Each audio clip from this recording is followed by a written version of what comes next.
Assalamualaikum warahmatullahi wabarakatuh. Alhamdulillah nahmaduhu wa nasta'inuhu wa nastaghfiruhu wa na'udzu billahi min syururi anfusina wa min sayyiati a'malina may yahdihillahu fala mudilla lahu wa may yudlil fala hadiya lahu. Asyhadu an la ilaha illallah wa asyhadu anna Muhammadan abduhu wa rasuluhu amma ba'du. Yang terhormat Ibu Hesti Rahmawati, SPDSD selaku Kepala SD Negeri Gebang 3. Yang kami hormati Bapak dan Ibu Guru SD Negeri Gebang 3. Pertama-tama marilah kita panjatkan puji syukur kehadirat Allah Subhanahu wa taala yang mana pada kesempatan siang hari ini kita masih dapat berkumpul untuk melaksanakan kegiatan pembebasan atau diskriminasi dari diri saya. Selanjutnya sholawat serta salam senantiasa tercurah kepada junjungan kita Nabi besar Muhammad Shallallahu Alaihi Wasallam yang senantiasa menjadi suri tauladan bagi kita semua. Bapak Ibu yang kami hormati, di sini saya berterima kasih sekali telah diberikan waktu dan berkenan melonggarkan waktunya untuk mengikuti kegiatan diseminasi saya.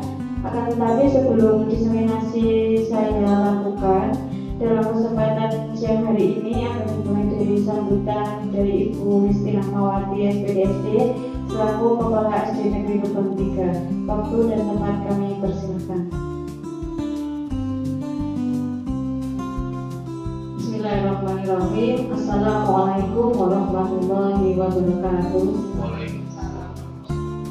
Alhamdulillahirabbil alamin wassalatu wassalamu ala asrofil anbiya'i wal mursalin wa ala alihi wa sahbihi ajma'in amma ba'du. Yang saya hormati Bapak Ibu Guru SD Negeri Gebang 3. Pertama-tama marilah kita panjatkan puji syukur kehadirat Allah Subhanahu wa taala yang mana kita pada pagi hari ini masih diberikan kenikmatan, nikmat sehat, nikmat sempat, sehingga kita masih bisa berkumpul pada pagi hari ini dalam keadaan sehat walafiat untuk mengikuti kegiatan pengimbasan diseminasi disiplin positif dalam keadaan sehat. Sholawat dan salam senantiasa kita curahkan kepada uswatun hasanah kita Nabi besar Muhammad Sallallahu Alaihi Wasallam beserta para keluarga dan sahabatnya, dan semoga kelak kita mendapatkan syafaat yang akhir nanti. Bapak Ibu Guru yang saya hormati, kegiatan hari ini sangat penting dalam upaya kita menciptakan lingkungan belajar yang kondusif, aman, dan mendukung perkembangan siswa-siswi kita. Di sini disiplin positif itu bukan hanya tentang memberikan hukuman kepada siswa, tapi bagaimana kita sebagai pendidik dapat mendampingi, membimbing para siswa kita.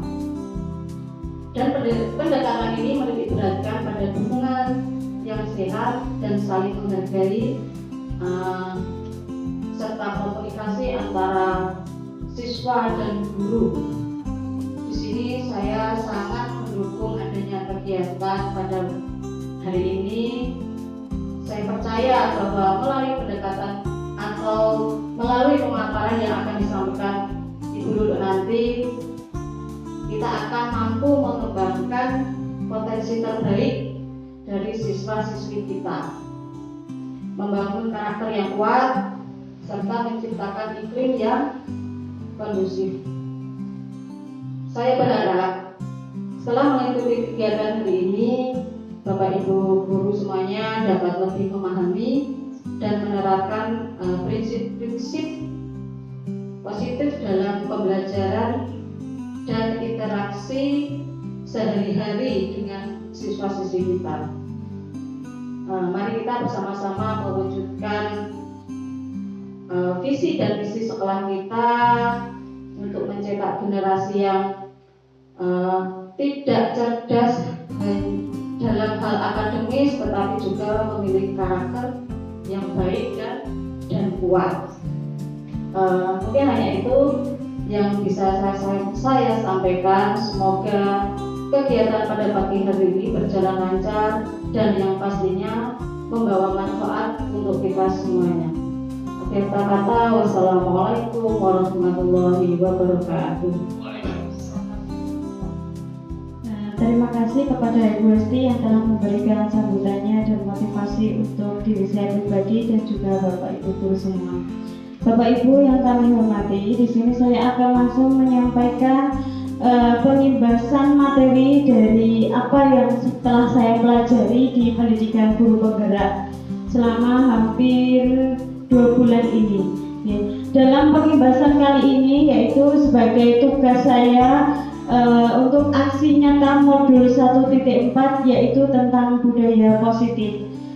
Dalam pengibasan kali ini, budaya positif ini memberikan wawasan kepada kita. Tujuannya adalah memberikan wawasan kepada kita bagaimana menciptakan sebuah lingkungan pembelajaran baik itu di kelas maupun di lingkungan sekolah yang dapat memberikan pembelajaran yang positif, baik itu pembiasaan, baik itu memperlakukan siswa, di mana ini nanti tujuannya adalah dapat membimbing anak sehingga mereka dapat mencapai motivasi intrinsik dari dalam dirinya, Bapak Ibu.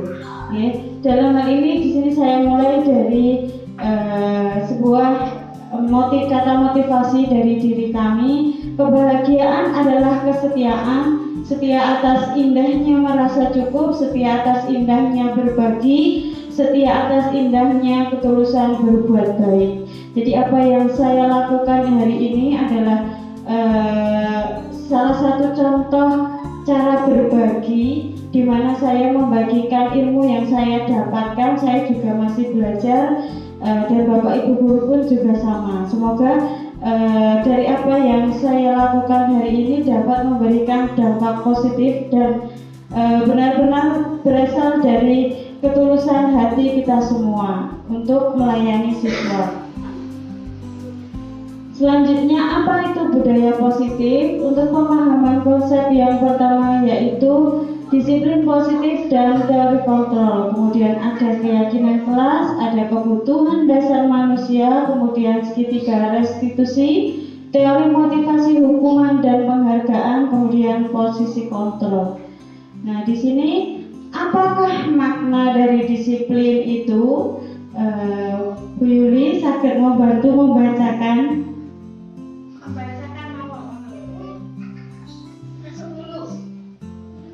Apakah makna disiplin? Berasal dari bahasa Latin disciplina, yang artinya belajar. Makna asal dari kata ini berkonotasi dengan disiplin diri dari murid-murid Socrates dan Plato. Disiplin diri membuat orang menggali potensinya menuju sebuah tujuan apa yang dihargai. Berikut, namun dalam budaya kita, makna kata disiplin telah berubah menjadi sesuatu yang dilakukan seseorang pada orang lain untuk mendapatkan kepatuhan.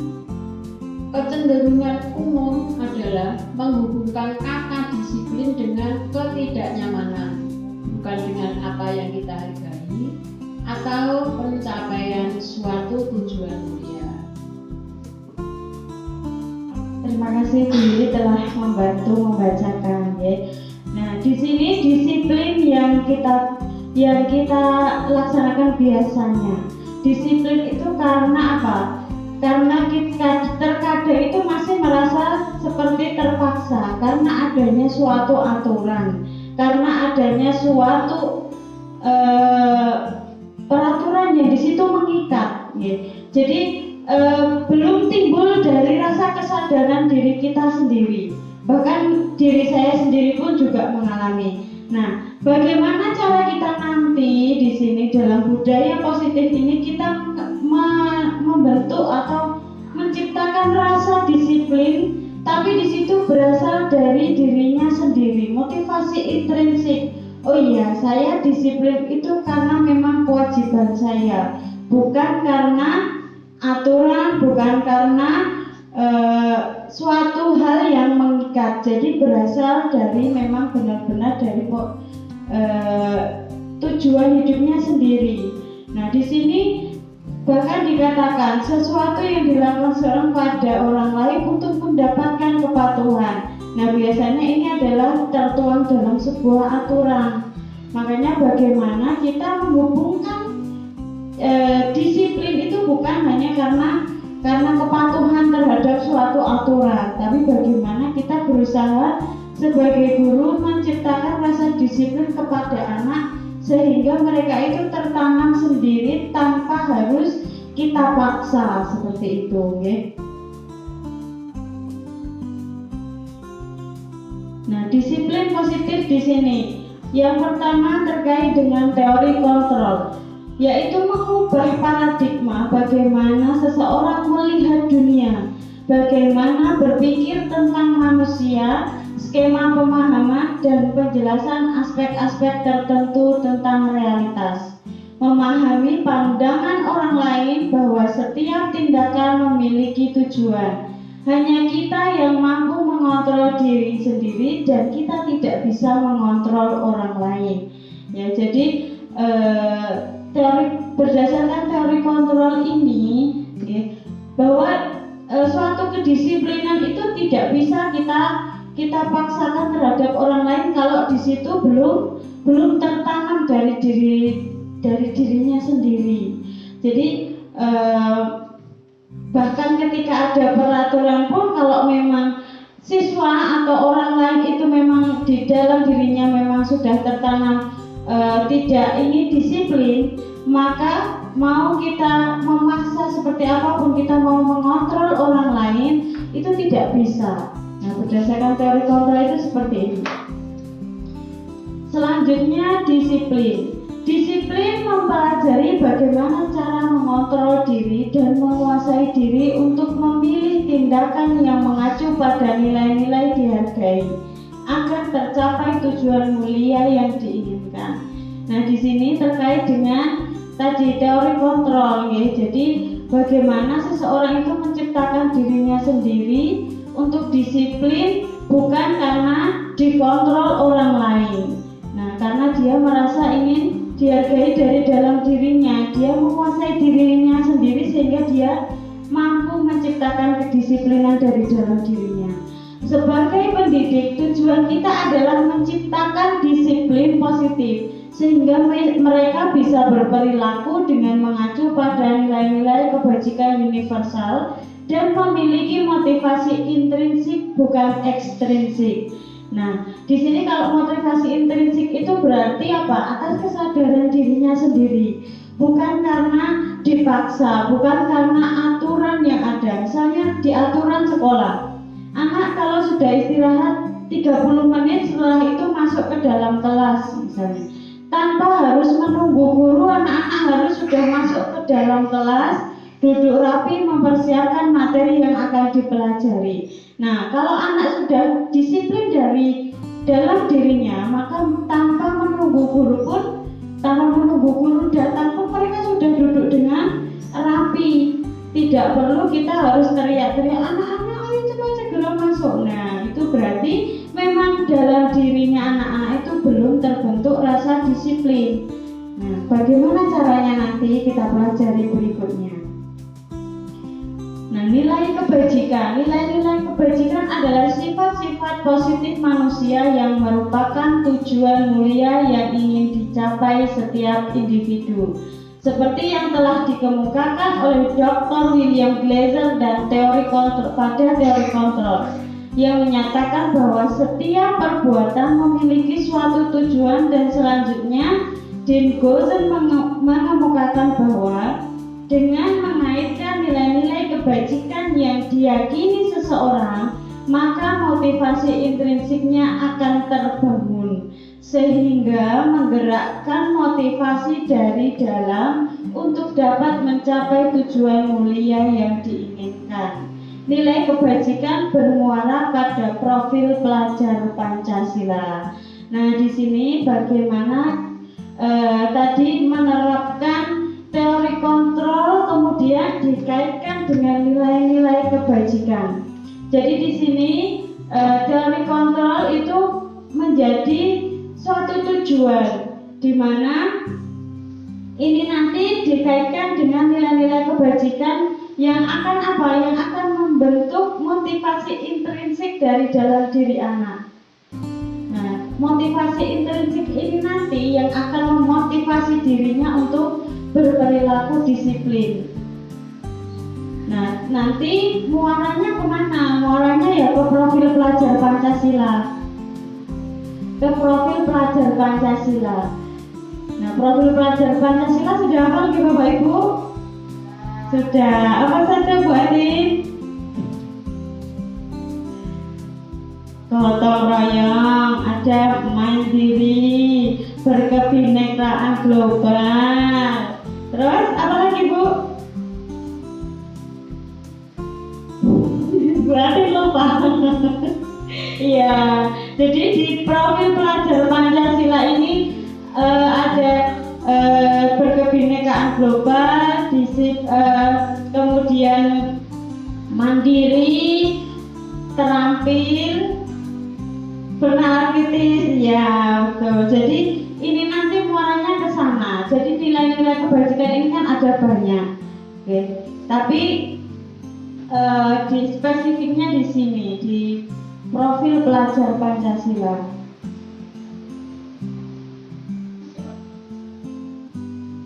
Selanjutnya yaitu teori motivasi.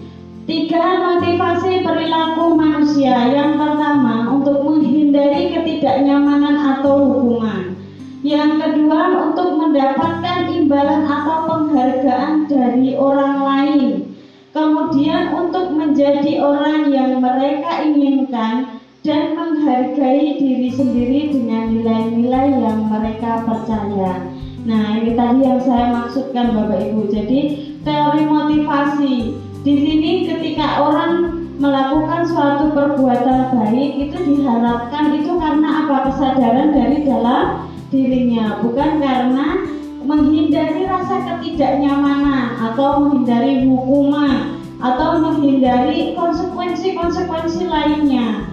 Ya, jadi yang diharapkan ketika seseorang berperilaku baik, itu disiplin, bertanggung jawab dan lainnya itu tujuannya adalah itu tadi. Kalau bisa ya berasal dari dalam dirinya. Nah, kemudian di sini hukuman. Apa itu hukuman? Mungkin Bu Endang sakit membantu membacakan.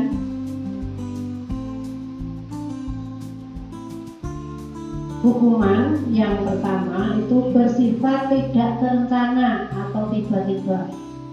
Yang kedua, anak atau murid tidak tahu apa yang akan terjadi dan tidak dilibatkan. Yang ketiga, bahwa hukuman bersifat satu arah dari pihak guru yang memberikan dan murid hanya menerima suatu hukuman tanpa melalui suatu kesepakatan atau pengarahan dari pihak guru baik sebelum atau sesudahnya. Yang keempat, bahwa hukuman yang diberikan bisa berupa fisik maupun psikis. Murid atau anak yang disakiti oleh suatu perbuatan atau kata-kata.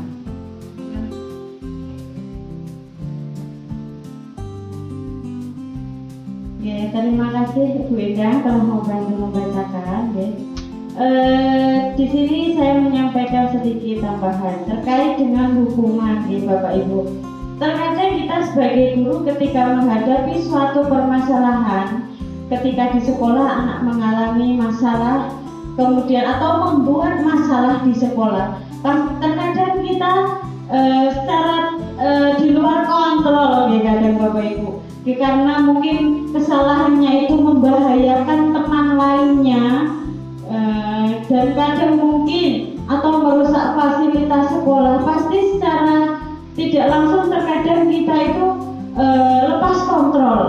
Terkadang emosi kita maju, ya emosi marah. Kalau emosinya senyum itu baik, tapi terkadang kita muncul. Karena apa? Karena ya kita terkadang melihat perilaku yang tidak baik dan membahayakan itu secara tidak langsung pasti kita akan merasa marah. Nah, di sini hukuman ini bersifat satu arah. Pasti ketika kita memberikan hukuman kepada anak yang di situ berawal dari emosi diri kita, pasti kita memberikan hukuman itu secara langsung. Tidak mungkin perjanjian dulu, kok tak hukum. Nah, pasti tidak ya Bapak Ibu, pasti langsung spontan. Udah sekarang silakan kamu langsung membersihkan kelas. Nah, misalnya seperti itu. Tapi alhamdulillah di sekolah kita tidak ada yang Bapak Ibu guru yang memberikan hukuman yang berupa fisik, itu tidak pernah ya, alhamdulillah. Jadi kita mau semarah apapun terhadap anak, alhamdulillah kita masih tetap bisa mengontrol diri kita, sehingga apa, anak ini bisa diarahkan dengan lebih baik. Tidak perlu dengan memberikan hukuman fisik ya, karena hukuman fisik itu selain merusak mental anak, itu juga akan membuat siswa tersebut menjadi lebih down, dia akan merasa lebih takut, seperti itu. Nah, di sini hukuman diberikan bisa berupa fisik maupun psikis. Kalau psikis itu biasanya apa? Mungkin kalau anak itu dikucilkan di kelas karena mungkin anak tersebut suka mengganggu temannya, atau mungkin di kelas itu tidak mau diam, seperti itu. Nah, kemudian sama dengan teman-teman satu kelasnya dikucilkan. Nah, seperti itu merupakan salah satu contoh hukuman psikis. Jadi hal ini tidak diperkenankan juga Bapak Ibu. Jadi ketika ada anak yang spesial mungkin yang di situ memang membutuhkan perhatian khusus, ya bagaimana caranya kita memperlakukan siswa itu? Mungkin diberikan soal atau bagaimana diberi tanggung jawab yang mana di situ dia bisa diam di dalam kelas, tidak mengganggu temannya. Karena apa? Kalau anak yang berkebutuhan khusus ditambahi dengan hukuman psikis, otomatis dia tidak akan bisa berkembang, karena dia itu butuhnya apa? Hanya perhatian, biasanya anak yang berkebutuhan khusus. Kemudian selanjutnya tadi hukuman sudah, selanjutnya yaitu konsekuensi. Disiplin dalam bentuk konsekuensi sudah terencana atau sudah disepakati, sudah dibahas dan disetujui oleh murid dan guru. Nah, ini misalnya, ini kaitannya biasanya dengan peraturan di sekolah maupun di kelas nih Bapak Ibu. Misalnya di sekolah kita ada aturan siswa yang terlambat hadir di dalam kelas maka harus mengganti jam pembelajaran ketika istirahat. Jadi belum boleh istirahat ketika teman yang lainnya sudah istirahat, seperti itu. Kemudian umumnya bentuk-bentuk konsekuensi dibuat oleh pihak guru atau sekolah dan murid sudah mengetahui sebelumnya konsekuensi yang akan diterima bila ada pelanggaran. Misalnya lagi di sini ada siswa yang merusak fasilitas sekolah, misalnya sudah disampaikan ketika rapat dengan komite, misalnya sudah disampaikan ketika ada siswa yang merusak fasilitas sekolah maka harus berkewajiban mengganti fasilitas tersebut misalnya. Kemudian pada konsekuensi murid tetap dibuat tidak nyaman untuk jangka waktu pendek. Karena konsekuensi ini otomatis dia mau tidak mau harus bertanggung jawab. Jadi pasti ada rasa ketidaknyamanan di situ meskipun jangka waktunya pendek. Konsekuensi biasanya diberikan berdasarkan suatu data yang umumnya dapat diukur. Misalnya setelah 3 kali tugasnya tidak diselesaikan pada batas waktu yang diberikan, atau murid melakukan kegiatan di luar pembelajaran, misalnya mengobrol, maka murid tersebut akan kehilangan waktu bermain dan harus menyelesaikan tugas karena ketertinggalannya. Nah, ini contohnya. Misalnya di kelas anak-anak diminta untuk mengerjakan tugas. Ketika yang lainnya sudah selesai, kemudian jam istirahat ada 1 atau 2 anak yang mengerjakan tugas itu belum selesai.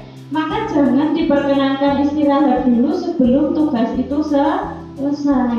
Nah, yang lainnya saja bisa menyelesaikan, kenapa kamu tidak? Berarti kamu tadi kurang sungguh-sungguh melaksanakan tugasnya. Berarti selesaikan dulu tugasmu baru istirahat. Nah, itu contoh dari konsekuensi. Selanjutnya yaitu restitusi. Pak Toto sakit membantu membacakan kok, Toto. Dalam hal ini restitusi.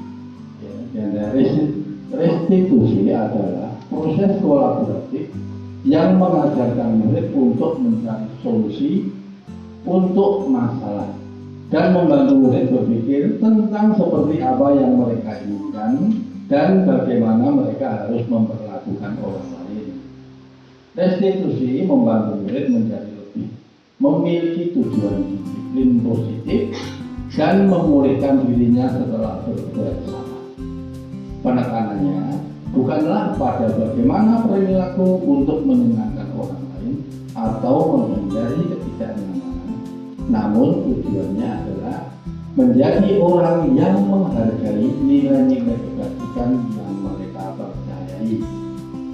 Sebelum kita telah belajar tentang teori kontrol bahwa pada dasarnya kita memiliki motivasi intrinsik. Atur suwun Pak Toto telah membantu. Oke, Bapak Ibu, di sini restitusi, restitusi itu proses kolaborasi yang mengajarkan murid agar apa? Agar mereka menemukan solusi dari masalahnya sendiri. Jadi ketika seseorang atau murid melakukan suatu kesalahan, kita berusaha menggali penyebab masalah tersebut. Kemudian anak nanti bisa menjawab solusinya sendiri.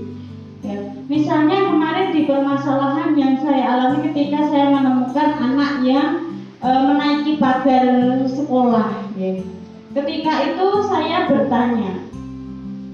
Ketika itu saya secara tidak sengaja ada salah satu anak yang menaiki pagar sekolah, kemudian di situ diingatkan teman-temannya, tapi dia tidak mau mengikuti, jadi mengabaikan peringatan dari teman-temannya. Nah, ternyata ketika dia disuruh turun, ketika mau turun jatuh, ya, jatuh. Nah, otomatis satu hal yang dia terima akibat dia melanggar itu apa?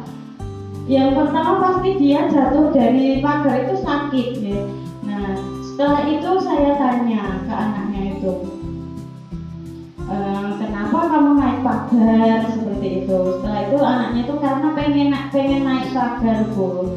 Nah, ketika itu saya tanya lagi, kamu menaiki pagar seperti itu, kira-kira ada akibat tidak ketika kamu naik seperti itu? Iya, Bu. Nah, dia akhirnya apa? Dia juga menyadari sendiri bahwa ketika dia naik pagar itu sampai dia terjatuh itu punya akibat. Nah, dia telah apa?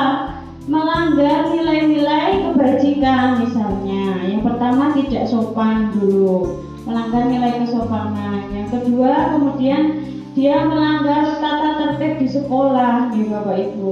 Kemudian dia juga mengabaikan peringatan dari teman-temannya. Akhirnya dia apa? Menyadari bahwa dirinya tidak akan mengulanginya lagi karena dia telah melanggar nilai-nilai yang ada di sekolah itu. Nah, caranya dengan apa? Dia memperbaiki diri, tidak akan menaiki pagar lagi. Nah, itu suatu contoh, suatu pengalaman yang mungkin hal yang sepele bagaimana kita menggiring anak untuk menemukan solusi dari permasalahannya tersendiri.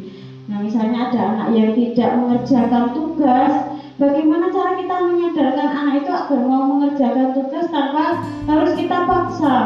Nah, kita dapat menggiringnya agar mereka sadar secara intrinsik motivasi dirinya sendiri. Nah, Bapak Ibu, di sini saya memiliki beberapa permasalahan. Dari 6 permasalahan ini, masing-masing permasalahan ini memiliki penyelesaiannya sendiri.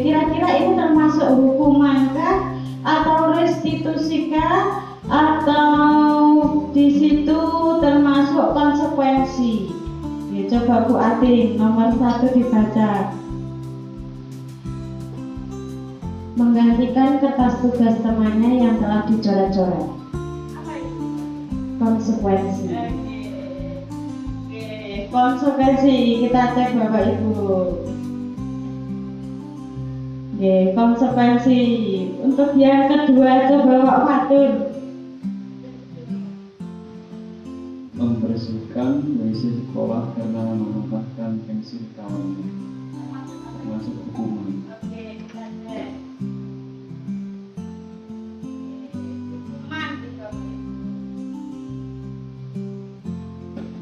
Selanjutnya yang ketiga, Bu Yuli.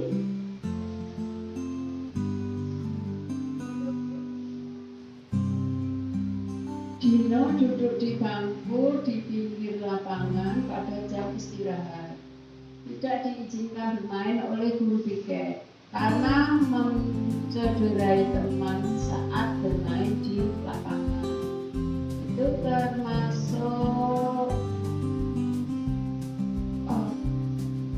restitusi.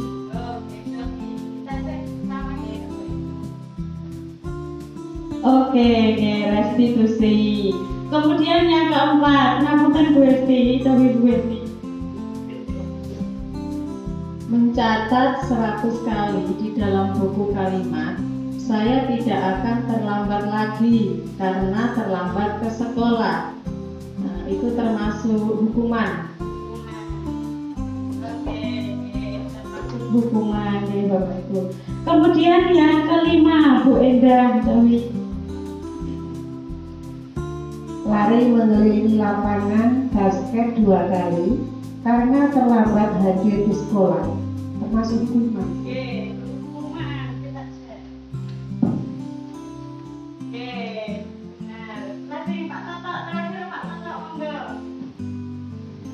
Ya, sini membersihkan coretan yang dibuatnya di meja tulis. Ya, di sini termasuk konsekuensi. Betul. Alhamdulillah tadi Bapak Ibu guru hari ini sangat menyimak apa yang saya sampaikan ya. Terbukti dari apa yang saya sampaikan ini contoh-contoh soalnya Bapak Ibu guru sudah memahami. Ya, setidaknya nanti apa? Dapat kita praktekkan. Oh iya, ketika ada suatu permasalahan di sekolah baiknya itu kita kasih apa? Ataukah hukuman, ataukah konsekuensi, ataukah restitusi? Nah, nanti kita dapat melaksanakannya mana yang terbaik. Tapi kalau bisa ya, diberikan restitusi saja ya.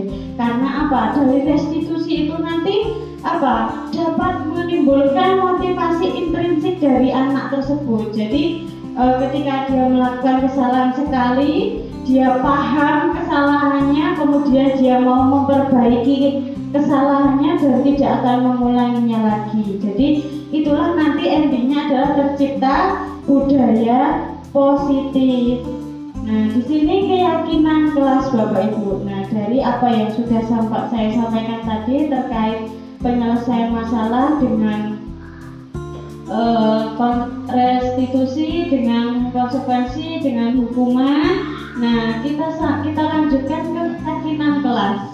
Keyakinan kelas di sini adalah peraturan dibuat untuk mengendalikan atau untuk menciptakan suasana seperti yang dibuat oleh si pembuat peraturan.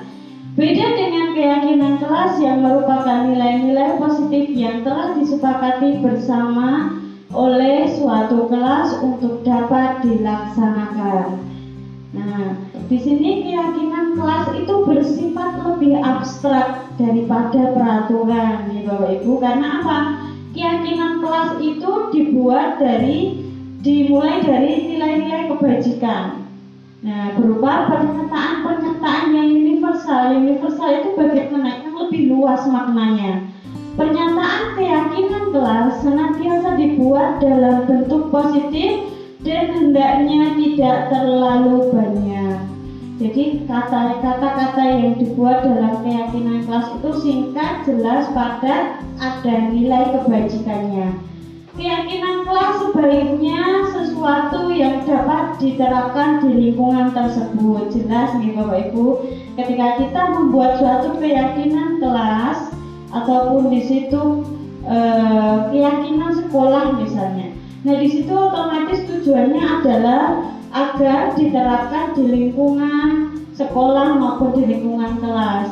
Semua warga kelas hendaknya ikut berkontribusi dalam pembuatan keyakinan kelas lewat kegiatan curah pendapat. Jadi di sini ketika kita membuat keyakinan kelas, kita usahakan seluruh siswa itu terbuka memberikan pendapatnya. Jadi kita secara terbuka menerima pendapat siswa. Keyakinan apa yang akan kita laksanakan ke depannya. Jadi itu atas kontribusi atau pendapat siswa kita sepakati bersama menjadi sebuah keyakinan kelas. Nah, kemudian ketika sudah dibuat keyakinan kelas, maka ke depannya kita harus bisa meninjau kembali keyakinan kelas itu apakah masih sesuai atau tidak. Jadi kita harus bersedia meninjau kembali keyakinan tersebut itu dari waktu ke waktu, karena keyakinan kelas itu bisa berubah sewaktu-waktu sesuai kondisi. Misalnya kesepakatan kelas keyakinan kelas yang kita buat sebelum waktu puasa, kemudian nanti ketika puasa otomatis ada hal yang tidak digunakan lagi. Nah Bapak Ibu, ini sebuah contoh keyakinan kelas yang saya buat bersama anak-anak di kelas 4. Keyakinan kelas di sini ada 6 yang kami buat, yaitu ada disiplin, datanglah tepat waktu setiap pagi ke kelas dan setelah istirahat. Kemudian terkait dengan tugas, bertanggung jawab menyelesaikan tiap tugas dan selesaikan tepat waktu. Kemudian yang ketiga ada tertib memakai seragam dan menjaga ketertiban selama pelajaran. Jadi sebelum memulai pembelajaran itu saya selalu mengkondisikan anak-anak bajunya sudah rapi belum. Biasanya setelah istirahat itu ada yang bajunya keluar dari dari dalam celana, keluar dari cabuk. Jadi sebelum pembelajaran dimulai, saya upayakan meja kursi rapi dan baju seragam yang dipakai anak-anak itu juga rapi, tidak ada yang keluar dari celana. Kemudian respek, peduli dan hormat pada guru, juga murid, yaitu sama temannya dan juga semua pegawai di sekolah. Kemudian kebersihan, jagalah kebersihan di kelas dan sekolah, buang sampah pada tempatnya. Nah ini suatu keyakinan kelas yang dimana ketika kelas belum bersih saya tidak mau memulai pembelajaran. Jadi, tujuan positifnya apa? Nah, di sini memberikan tanggung jawab kepada anak untuk melaksanakan piket, Bapak Ibu. Kemudian aktif dalam pembelajaran di kelas ataupun di luar kelas. Kenapa di luar kelas ini saya sampaikan? Karena ketika pembelajaran saya tidak melulu ada di dalam kelas. Terkadang saya ajak anak untuk di luar, misalnya ada materi tentang macam-macam tulang pada tulang daun. Nah, seperti ini biasanya saya mengajak anak mencari contoh-contoh daun. Kemudian mereka kumpulkan, kita identifikasi bersama tulang-tulang daunnya itu yang mereka temukan itu termasuk apa, ataukah menjari, ataukah sejajar, ataukah menyirip. Nah biasanya seperti itu. Jadi kita berusaha menciptakan pembelajaran yang kontekstual. Jadi selain hanya menggunakan buku, kita juga memanfaatkan lingkungan sebagai media pembelajaran. Kemudian ini kesepakatan kelas. Nah kesepakatan kelas ini yang saya buat juga bersama anak-anak Bapak Ibu. Yang pertama berdoa sebelum dan sesudah pembelajaran, menjaga kebersihan kelas, memakai seragam dengan rapi, menyiapkan buku dan alat tulis sebelum pembelajaran dimulai.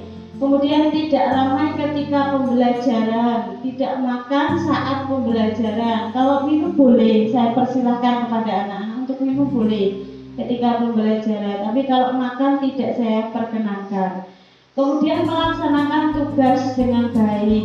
Apakah perbedaan keyakinan dengan kesepakatan Bapak Ibu?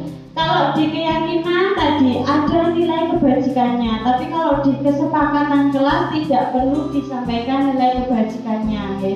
Kemudian di keyakinan kelas itu kalimatnya harus positif.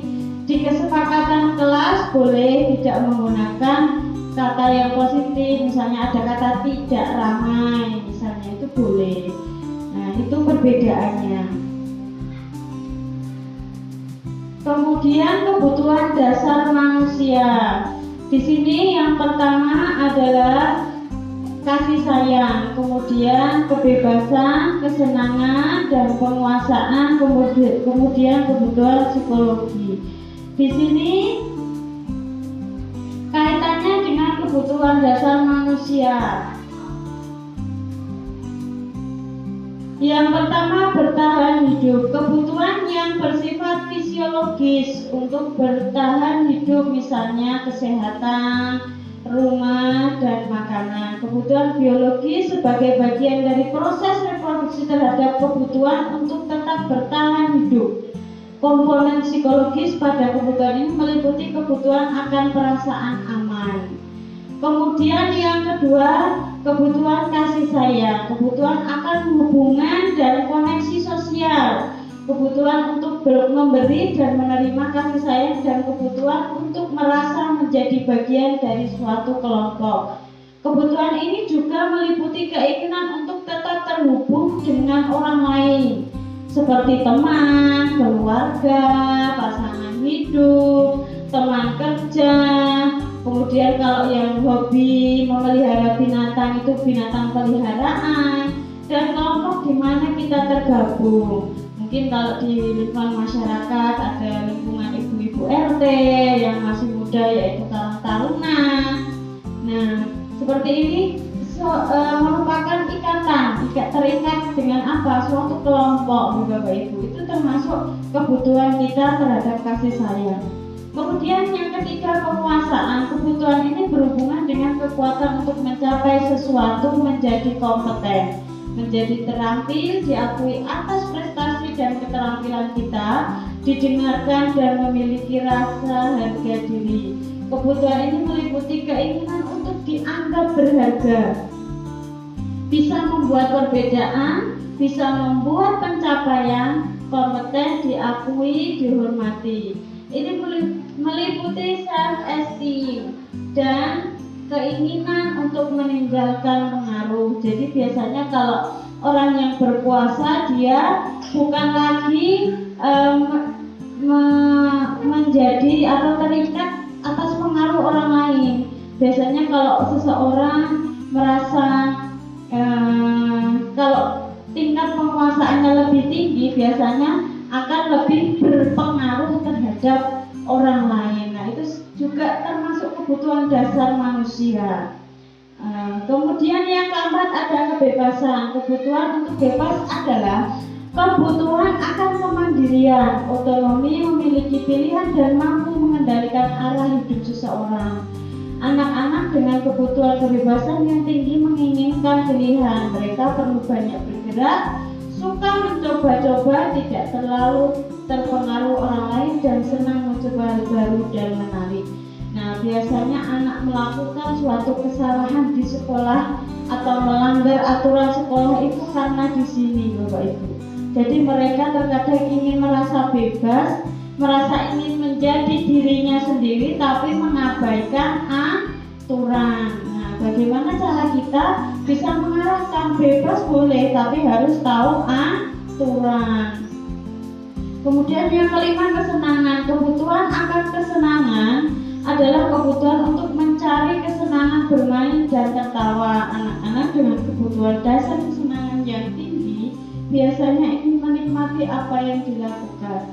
Mereka juga bisa berkonsentrasi tinggi mengerjakan hal yang disenangi. Ya, jadi apa yang mereka senangi itu biasanya pasti dia ingin meraihnya, ya Bapak Ibu.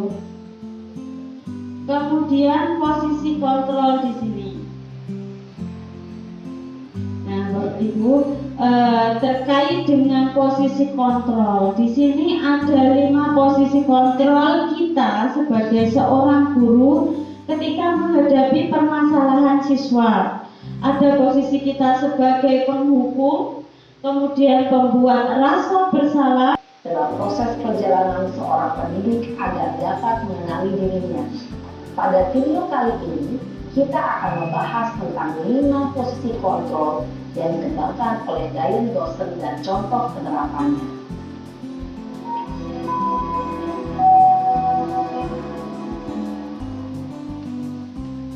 5 posisi kontrol itu adalah 1.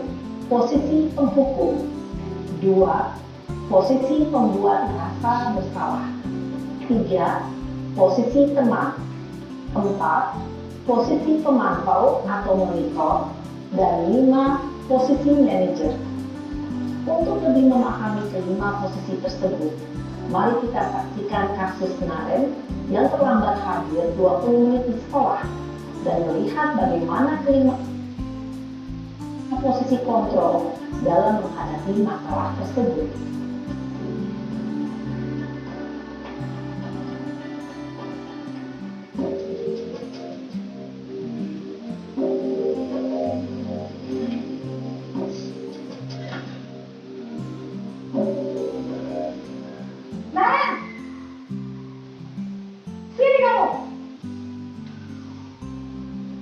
Selamat pagi, Bu. Selalu terlambat. Kamu deh, pasti terlambat. Maaf, Bu. Saya... Apa? Apa coba? Alasan kamu apa lagi? Kapan sih kamu tidak terlambat? Malah sekali ya kamu jadi anak. Saya... Dasar pemalas.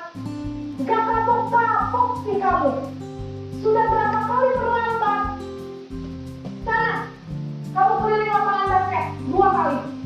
Kenapa saya harus ke lapangan basket, Bu? Kenapa? Kamu melawan ibu. Berani-beraninya jawab. Sudah terlambat, masih berani jawab pula. Sekarang, keliling lapangan basket 5 kali sekalian. Biar kapok. Cepat. Ini sana ke lapangan basket. Nah, ini contoh apa Bapak Ibu kira-kira dari video ini tadi? Posisi guru sebagai apa? Sebagai penghukum, ya. Posisi penghukum biasanya berbicara Sebagai posisi penghukum. menghakimi, menunjuk-nunjuk, menyakiti, dan menyindir. Hukuman bisa berupa fisik maupun psikis. Ibu dan bapak guru hebat. Dampak yang terjadi pada murid ketika guru berada pada posisi penghukum adalah murid cenderung akan memberontak, bahkan menyimpan dendam.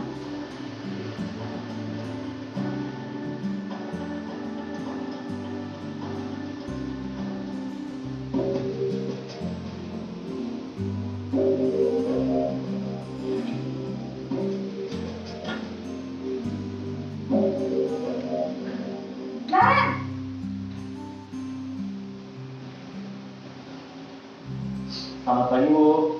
Naren, kamu kenapa terlambat lagi, nak? Ya Tuhan, Naren, kamu senang ya bikin ibu susah ya? Kalau kamu terlambat lagi, nanti ibu yang ditegur bapak kepala sekolah, nak. Disangka ibu tidak bisa membina kamu. Duh, gimana ini? Maaf, Bu. Duh, Gusti Naren, kamu susah ya kalau ibu ditegur bapak kepala sekolah. Terus, sekarang ibu harus tulis apa yang di buku absen? Ini kamu sudah sering terlambat loh. Ibu harus apa coba? Maaf, Bu. Maaf sekali.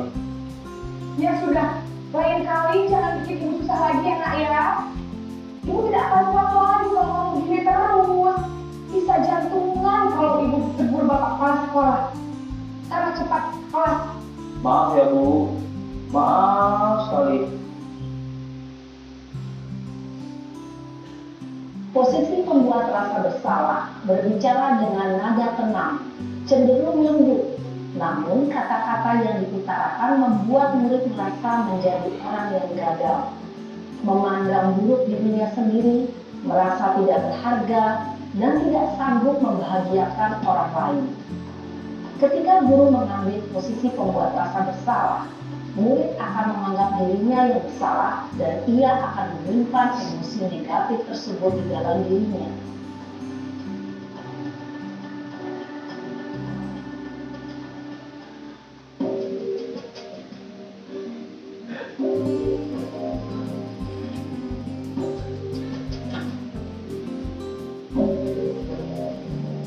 Naren,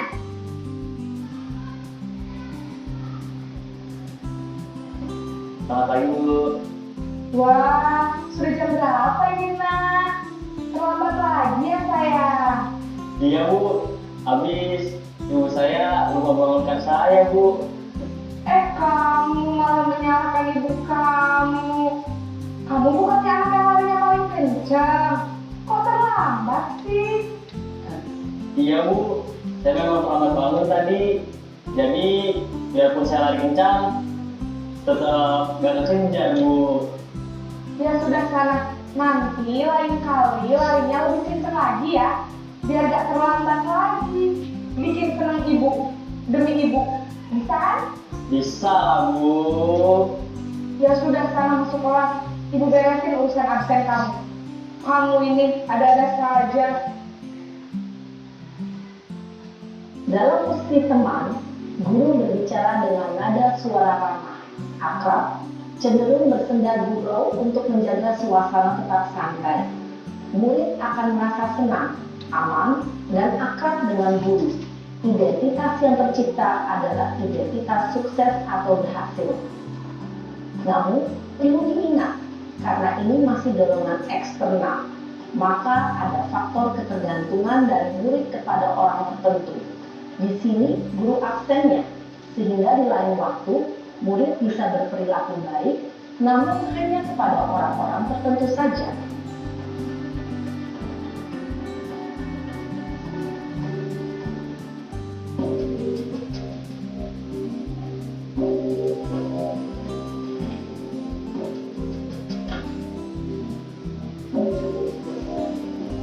Naren,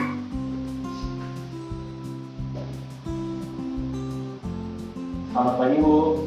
Naren, apa peraturan sekolah kita tentang jam berapa kita harus masuk sekolah, nak? Kita harus di sekolah jam 7 Bu. Iya betul, sekarang sudah jam 7.20. Naren sudah tahu konsekuensinya jika terlambat hadir.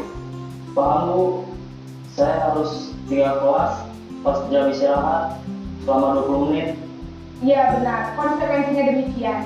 Jadi nanti jam 9.30 pas istirahat, kamu harus tinggal di kelas, kerjakan tugas tambahan untuk ketertinggalan kamu, ya? Baik Bu. Posisi pemantau mengandalkan penghitungan atau data untuk mengontrol murid. Guru mengarahkan murid berdasarkan peraturan dan konsekuensi. Seorang pemantau menunjukkan bahasa tubuh dan ekspresi wajah yang datar dan cenderung formal.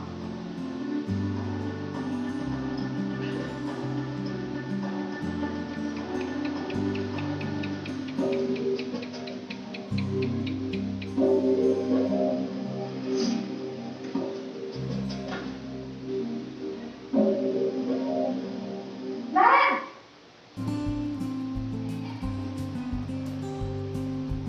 Selamat pagi Bu. Selamat pagi, Naren. Maaf Bu, saya terlambat. Iya, sekolah masuknya jam 7, sekarang sudah jam 7.20. Jadi sekarang bagaimana ini, Naren? Maaf Bu, saya lupa setel alarm saya semalam. Baiklah, menurut kamu, keyakinan sekolah yang mana yang perlu kamu tingkatkan? Menghargai diri sendiri dan orang lain mungkin ya Bu. Setuju. Jadi, apakah Naren meyakini prinsip saling menghormati tersebut? Iya Bu, saya meyakininya. Apakah Naren bersedia memperbaiki masalah keterlambatan ini? Bersedia Bu. Bagaimana kamu akan memperbaiki masalah keterlambatan ini? Saya akan coba untuk tidak lupa menyetel alarm saya Bu. Baik, Kalau Naren lupa menyetel alarm di rumah, ada orang yang kira-kira bisa bantu mengingatkan tidak? Ada Bu, kakak saya, Kak Emma. Ada lagi selain Kak Emma? Selain Kak Emma, ada ibu saya. Baik, jadi yang mengingatkan Naren adalah Kak Emma dan ibu kamu ya? Kira-kira akan mulai setel alarm kapan nih Naren? Setelah pulang sekolah, akan segera saya lakukan. Baik, jadi Naren akan setel alarm untuk bangun besok pagi dan akan diingatkan oleh kakak dan ibunda Naren ya. Ada lagi yang mungkin perlu dilakukan Naren agar tidak terlambat bangun lagi? Tidak ada Bu. Baik Naren, terima kasih untuk kerjasama kamu. Sekarang kamu perlu kembali ke kelas untuk belajar. Baik Bu, terima kasih. Posisi manajer adalah posisi kontrol yang disarankan untuk membimbing murid memiliki sikap disiplin yang positif, yaitu murid yang mandiri, bertanggung jawab, dan dapat memecahkan masalah. Tujuan dari posisi ini adalah agar murid dapat berefleksi atas tindakannya. Guru akan dengan tulus memberikan pertanyaan-pertanyaan bermakna, sehingga membuat murid dapat belajar dari kesalahannya dan mencari sebuah solusi untuk menyelesaikannya. Ibu dan bapak guru hebat, setelah mengamati adegan kelima posisi kontrol tadi, kira-kira posisi mana yang paling ideal? Posisi mana yang dapat menunjang motivasi intrinsik murid? Ya, tentu posisi manajer. Posisi ini memang posisi ideal yang ingin dituju setiap pendidik. Pada posisi inilah, guru dapat menerapkan disiplin positif yang berpihak pada murid, yang memerdekakan murid. Perjalanan seorang pendidik tentunya tidak mudah untuk sampai pada posisi seorang manajer. Namun, tujuan kita pasti, yaitu menciptakan murid-murid yang mandiri, merdeka, dan bertanggung jawab. Semoga penggambaran 5 posisi kontrol yang telah diperlihatkan ini dapat menjadi ajang refleksi bagi kita semua, agar dapat terus mengasah dan menerapkan disiplin positif yang memerdekakan murid. Mari terus berlatih dan bersemangat. Selamat menerapkan. Salam dan bahagia, Ibu dan Bapak Guru hebat.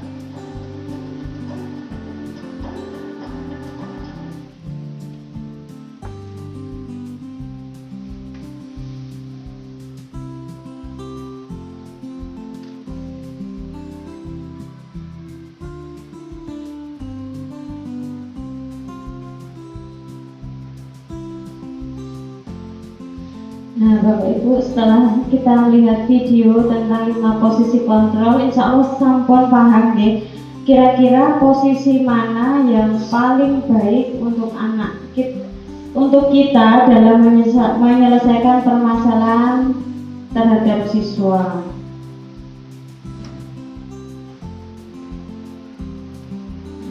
Tadi posisi kontrol.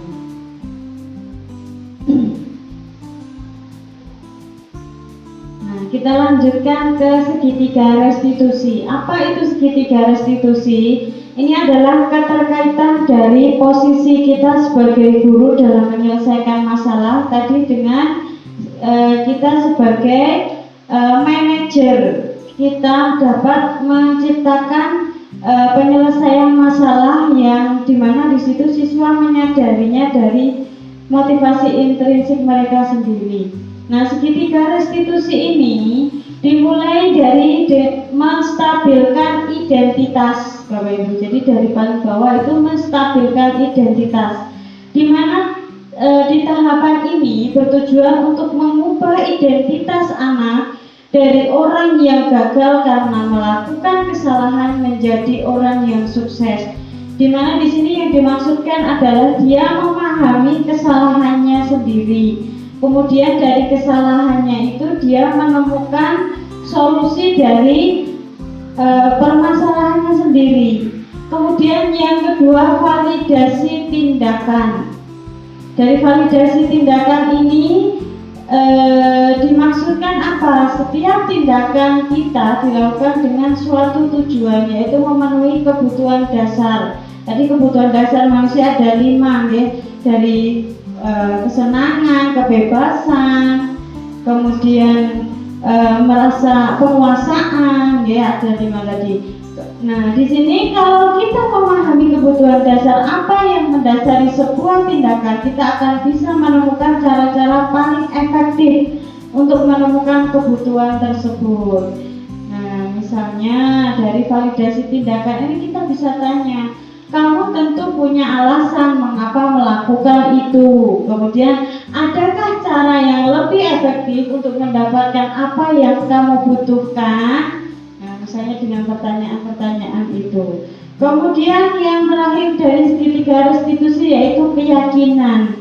Ketika identitas sukses telah dicapai atau langkah 1 dan tingkah laku yang salah telah divalidasi, jadi menyadari kesalahannya itu divalidasi tindakan ini ya Bapak Ibu, maka anak akan siap untuk dihubungkan dengan nilai-nilai yang dia percaya dan berpindah menjadi orang yang dia inginkan.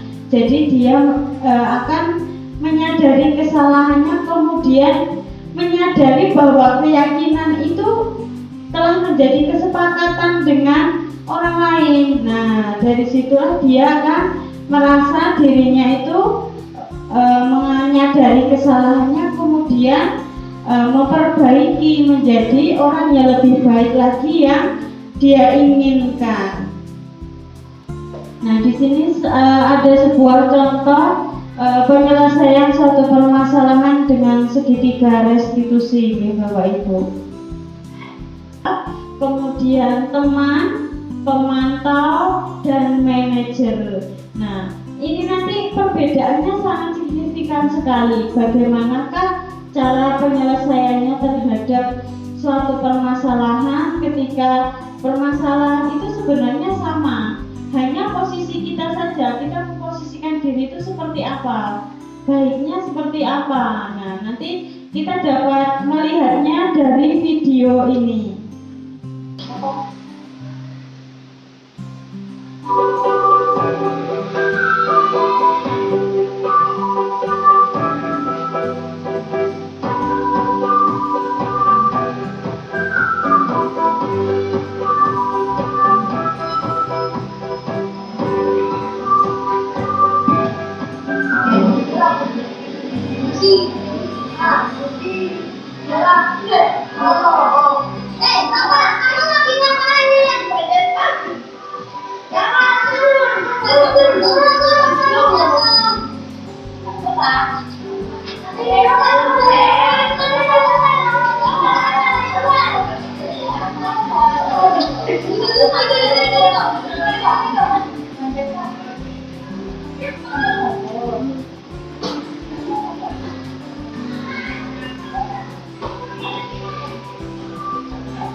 enggak? Kamu udah Nenek? Kalau sudah tahu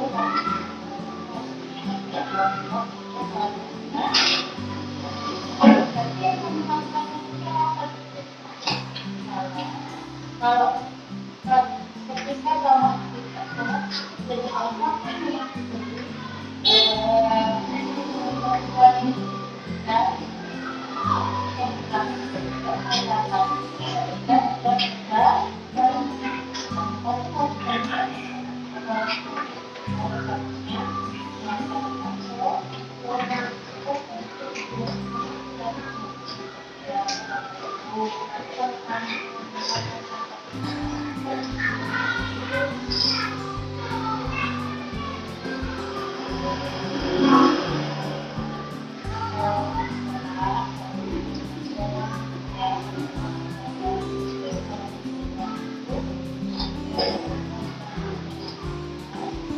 macam ya, yang seperti itu kalau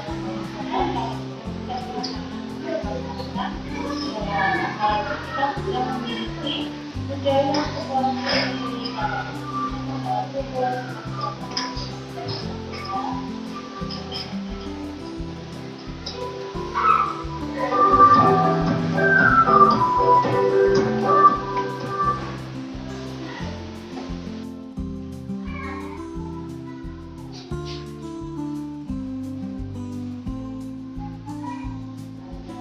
Ya, Bapak Ibu, itu tadi suatu contoh suatu permasalahan yang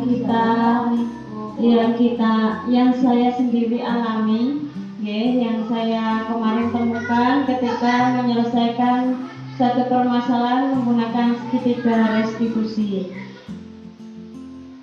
Nah, Bapak Ibu, demikian materi yang saya sampaikan. Mungkin Bapak Ibu ada yang ingin ditanyakan, saya membuka sesi tanya jawab 2 penanya saja. Monggo kami persilahkan. Oke, siapa dulu? Bu Atin dulu, monggo. Baiklah, di sini saya mau bertanya. Berdasarkan hasil yang sudah disampaikan tadi, sebagai guru, manakah strategi pemecahan masalah yang paling tepat digunakan ketika menyelesaikan permasalahan siswa? Terima kasih. Saya jawab dulu satu pertanyaan dari Bu Atin. Ya, terima kasih atas pertanyaannya Bu Atin. Berarti tadi Bu Atin sangat memperhatikan. Berdasarkan apa yang saya sampaikan tadi, menurut saya berdasarkan kajian, di sini strategi yang paling tepat ketika kita menyelesaikan suatu permasalahan yaitu kita berada di posisi kontrol sebagai manajer. Nah, ketika kita posisi kontrol kita sebagai manajer, kita menyelesaikan suatu permasalahan menggunakan restitusi, di mana restitusi tadi kita gunakan dengan segitiga restitusi, di mana penyampaiannya penyelesaian permasalahannya itu dengan 3 hal tadi, 3 tahapan, yaitu dengan menstabilkan identitas, kemudian validasi tindakan, dan juga keyakinan. Ya, Bapak Ibu, itu. Oke, berarti ini sudah. Ya. Selanjutnya membawa Fatul.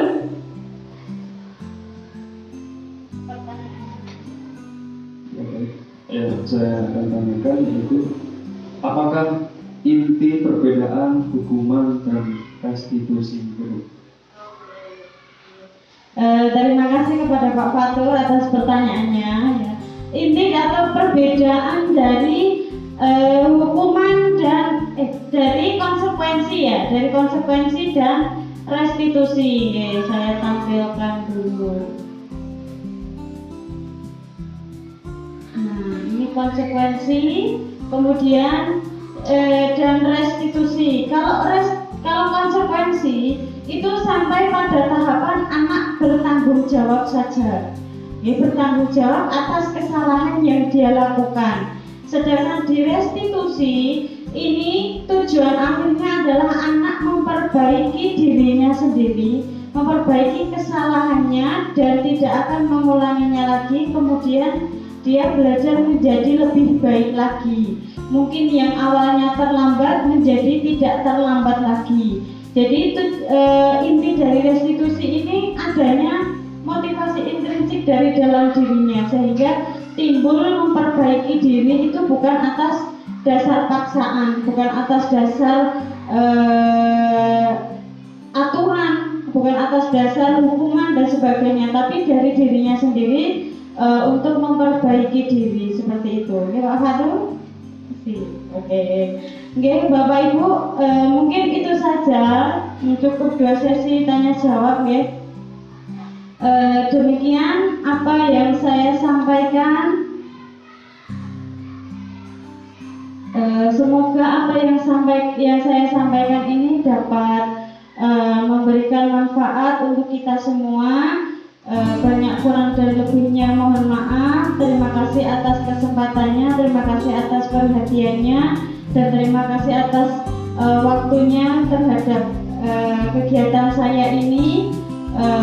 Semoga apa yang kita lakukan dapat bermanfaat dan memberi kebaikan untuk kita semua. Demikian dari saya. Wassalamualaikum warahmatullahi wabarakatuh.